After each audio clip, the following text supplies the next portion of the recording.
everyone, I'm Alex and I'm the hands behind Lovecraft Crochet. My plushies are for the anxious, depressed, autistic, and neurodivergent. Small enough to travel in a purse, backpack, diaper bag, or even your pocket. You can check out my Facebook page or TikTok to see what patterns are available and stay tuned for the new ones coming out. I also make hats, scarves, blankets, and dice bags for the tabletop gamer or dice goblin in your life. Feel free to order through the page, TikTok DMs, or via email at love.craft.crochet@gmail.com. Now, on to the segment. Due to the graphic and disturbing nature of the crimes discussed, listener discretion is advised. Retrostatic Radio presents Killing 15 Minutes.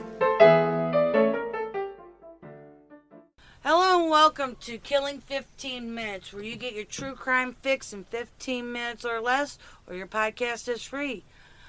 I'm your writer, Sam Rossi, and shortly I'll be handing over a rough draft of a script to my brother, AJ, who hasn't read it, who's most likely has no idea what we're talking about.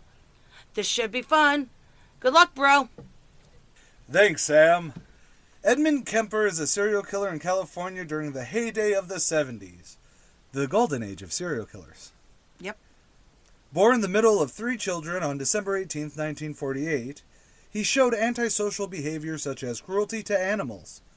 His favorite games included gas chamber and electric chair.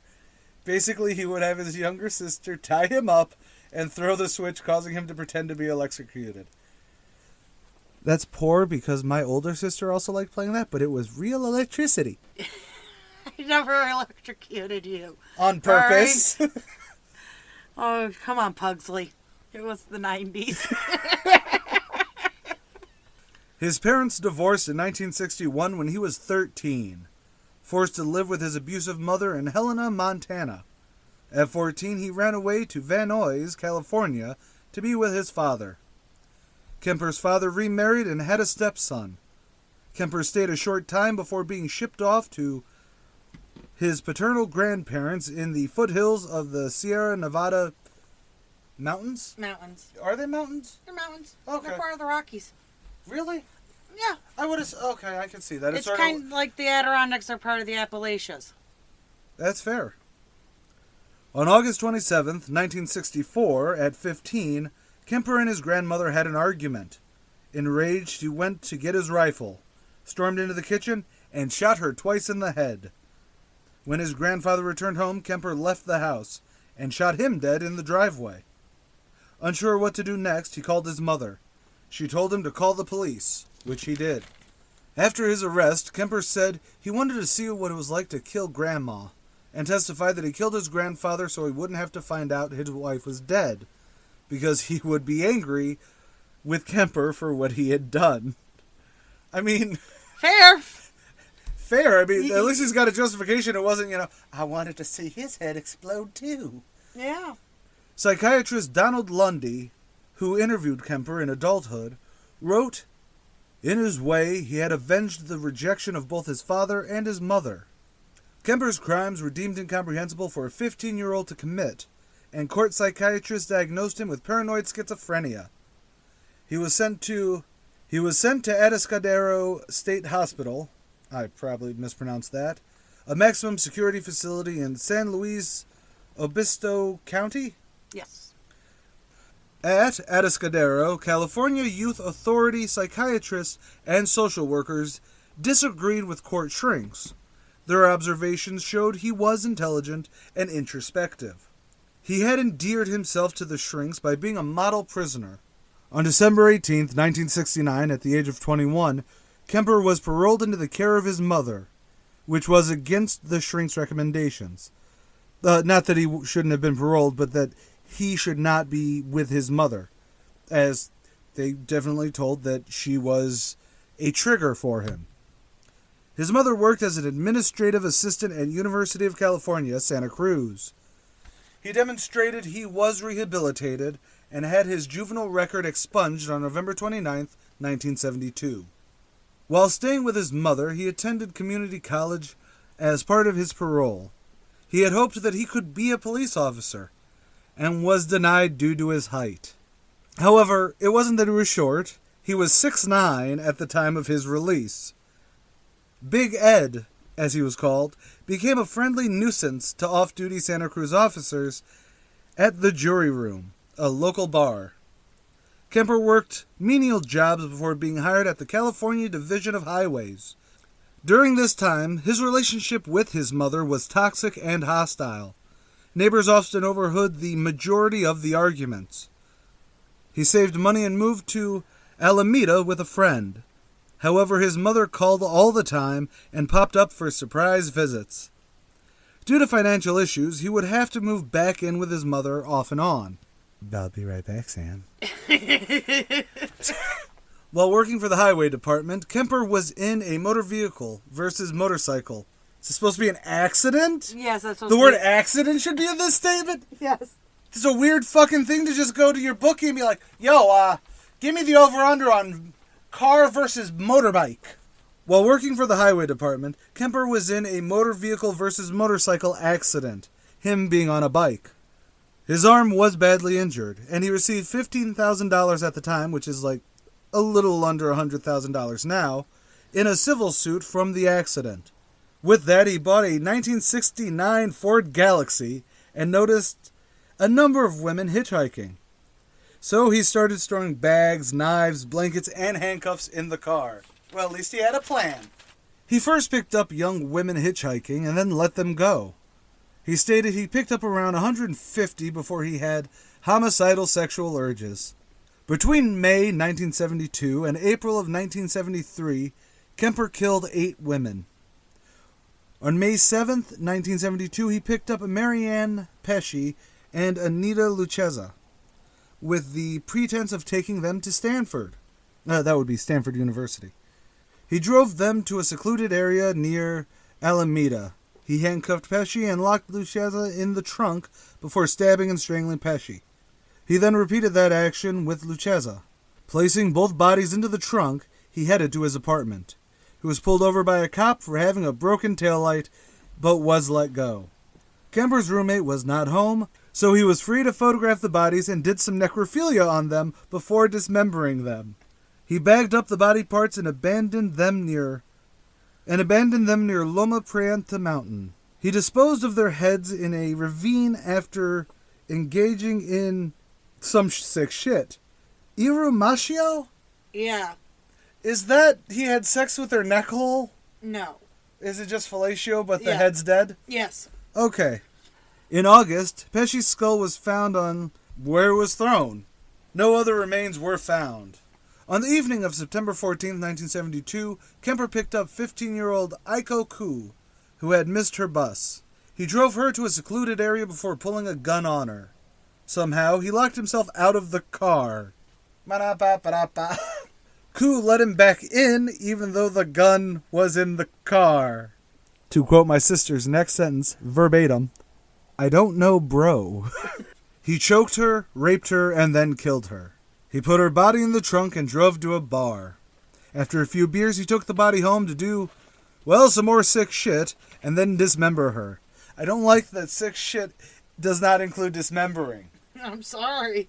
No, it's not on you. It really is he does sick shit and then dismembers her. That is factually a good way to phrase that. The fact that we cover people where sick shit does not include dismembering is awkward, bud. I can see that now. He disposed of her body similar to before. It was because Kemper was one of the highway killer, right? No. Greenbelt? Nope. I swear Edmund Kemper's other nickname is the COED killer. No, that was Ted Bundy. Yeah. No, he was the sorority slasher. Yep. Or whatever, because he took out that sorority party. Yes. Like a freak. On January 7th, 1973, Kemper, who had moved back in with Mommy Dearest, picked up Cindy Scull and drove to a wooded area and shot her with a .22 pistol. He placed her body in the trunk and drove to his mother's house. He waited until the morning to remove her body from his closet and did more sick shit, including removing the bullet and then dismembering her in the tub. He did keep the head, and he kept the head for exactly what he used the head for before. But then he buried the head in the flower bed facing his mother's bedroom. He discarded the parts over a cliff. The following weeks, her remains had been found. A pathologist found that she was dismembered with a power saw. A power saw is in like a circ saw or more like a sawzall? I don't remember. I would assume like a circ saw or something like that, but then again... I would think sawzall personally, but it was the 60s, the 70s. This is a contractor question because... or construction or, carpentry, because power saw, Dad's done this in the 70s, and you know what I mean? I'm sure that anyone writing up anything will be like, they call that a power saw. So, like, technically, a sawzall is not called a sawzall. It is a reciprocating saw. This is correct. Sawzall is the manufacturer. No, it's not. Yeah, it is. No, it's not. Sawzall is a name brand. Is it? Yes, it is. I was about to say, no, it's not. It's a Black & Deckers. I mean, we had that DeWalt for a while, but anyways, but it's sort of one of those things where calling it a sawzall is short, Short. I say it, you know exactly what I'm talking Yes. about. However, someone who knows it as a recip saw, or, you know what I mean? Right. The reciprocating saw, they'll be like, what the hell's that? So when someone says power saw, it's like, we have many saw-like things that are powered. Yeah, I see what you're saying. Sort of like you could have used a chainsaw. I would have said chainsaw. Yeah, I know. A chainsaw is actually very different. You know what I mean? I get you. Back to actually the point. After a fight with his mother on February 5th, 1973, Kemper left to hunt for a victim. With the announcement of a possible serial killer on the loose, students were told to not take rides unless the car had a university sticker. Kemper did have a sticker from his mother's job. Rosalind Thorpe and Allison Liu accepted a ride from him.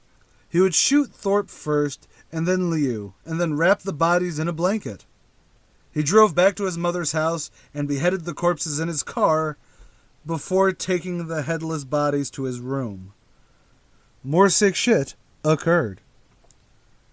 He would dismember the bodies, removing the bullets and getting rid of the remains. Body parts were found in Eden Canyon near Route 1 in March.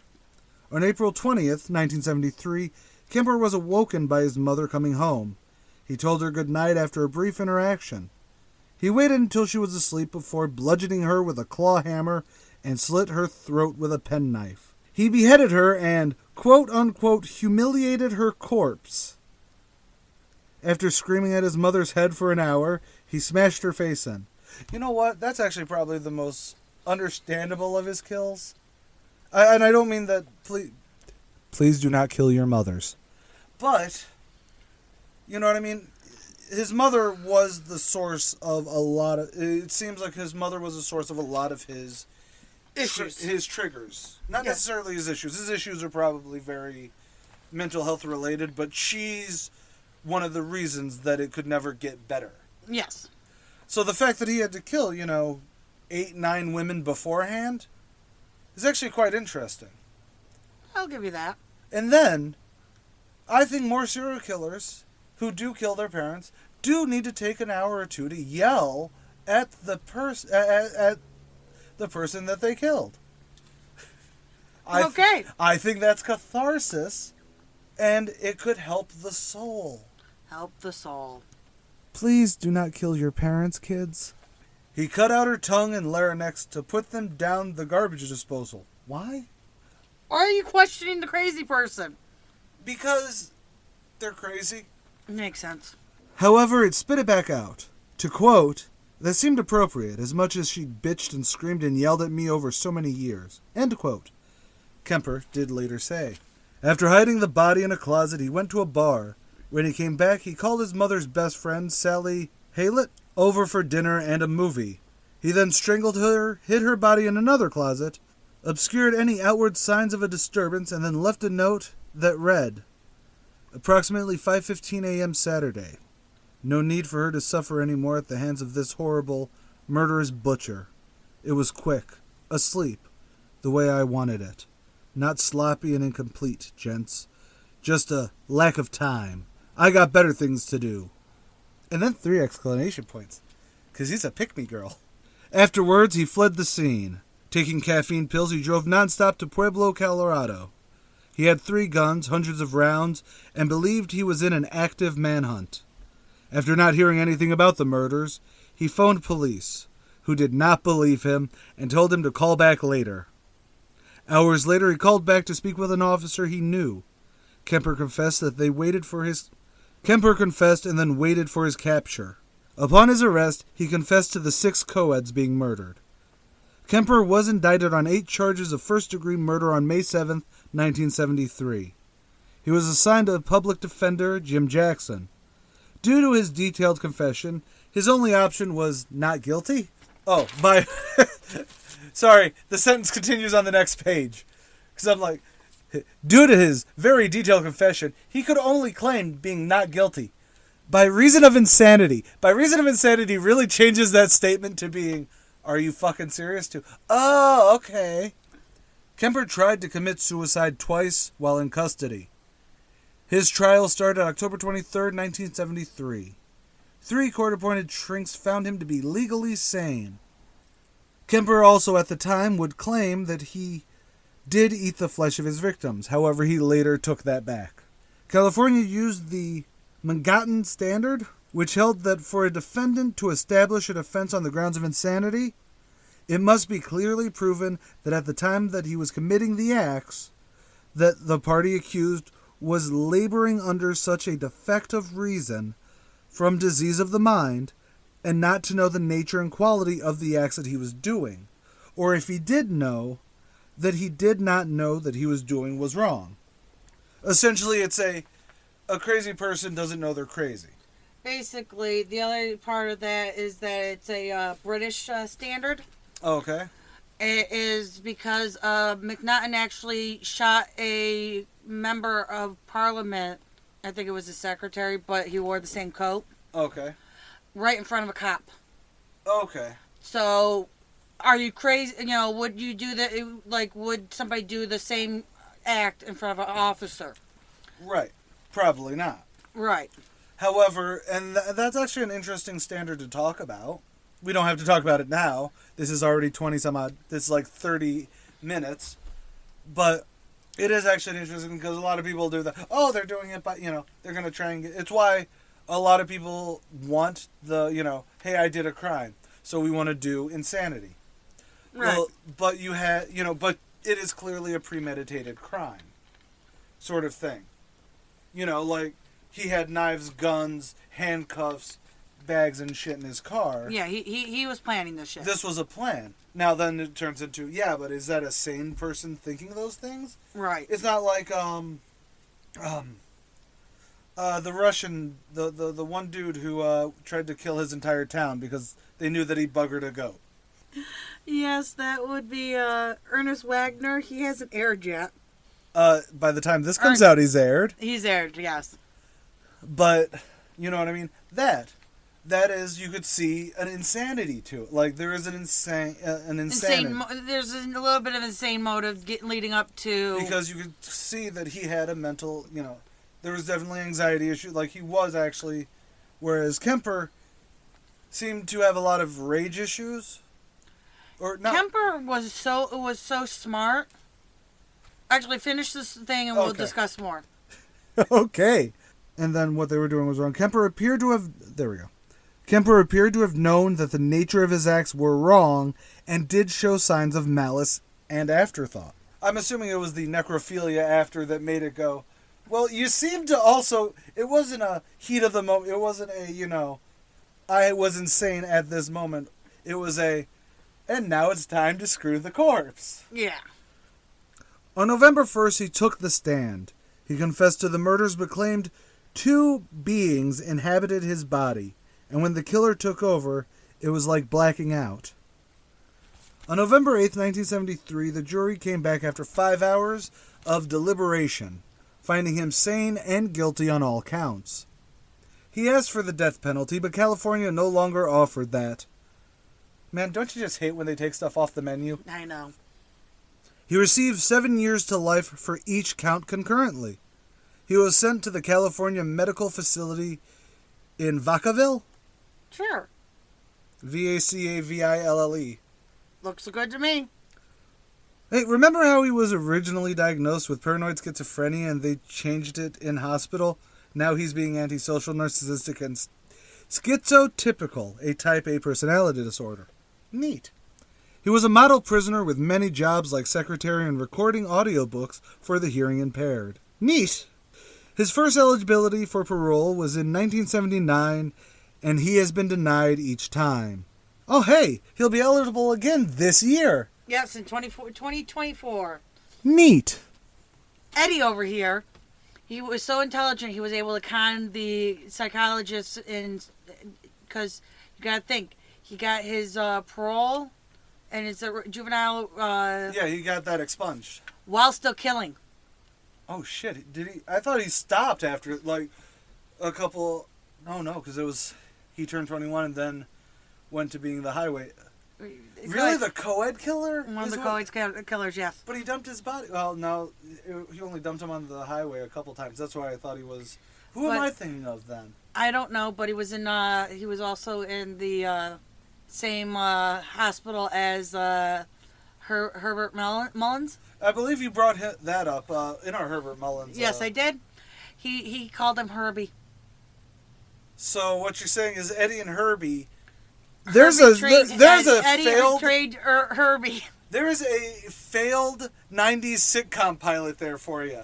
Eddie and Herbie, two crazy killers in a... I have an idea, Sam. Anyways. I have an idea for a radio show. Anyways. Eddie and Herbie in the morning. All right, what do you think? I don't know what I think. I mean, I brought up... I did digress a lot, Yeah, I'd probably be removing a lot of that digression. Well, I hope not. Some of those were actually quite interesting to talk about. I think Kemper is, and there's an argument because I know Kemper, not personally, but, yeah. I know of him because the 70s was the golden time for serial killers. Yep. And there are a ton of big names, and Kemper is usually put up there. He's one of the, also because he will talk to profilers and everybody, still talk to the police. Yeah. He will give interviews. He was featured in Mindhunters. Oh yeah, but a lot of the bigger names, because that is actually an interesting discussion point. Where last episode I did make the joke you gave me a page and a half on someone. Yeah. But a big part of that is that some people aren't very good at press. Right. No offense to, I'm not saying he had a publicist or anything like that. But no, but some serial killers. We only know third hand from, or second hand. Yeah. We know them. We know who they are. They were arrested and everything like that. But they don't want to talk. You know what I mean? I do know what you mean. So, in short, I definitely think this is an overkilling. But if you want us to go into the deeper dive for an overkilling on Kemper a lot sooner than he is on the list, please join our Patreon. Even $1 a day keeps the lights on. In the arms of the angels. All right, close out.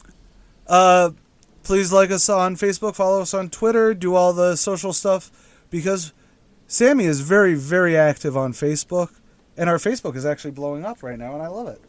And we did just start TikTok and Instagram, although we're still trying to figure out how to do that, because outside of, showing the faces of the killers or something like that. Yeah, we can't really do a lot of Instagram on that. You know what I mean? No, I do a lot of reels. She does a lot of reels. And usually there's some cut content is up on the reels right now, and it's fun. If you want to hear how we are when the camera's not on, or the camera, when the mic's not on? When the mic's not on and pre-editing, you can also hear these unedited on Patreon. Yes. So please. $5 and up. $5 and up, and you get to hear the complete insanity. Think about it. If this is how I am on the final cut, imagine what I'm like unedited. Yeah. With that, I'm AJ Carey. I'm Sam Rossi. Later, y'all.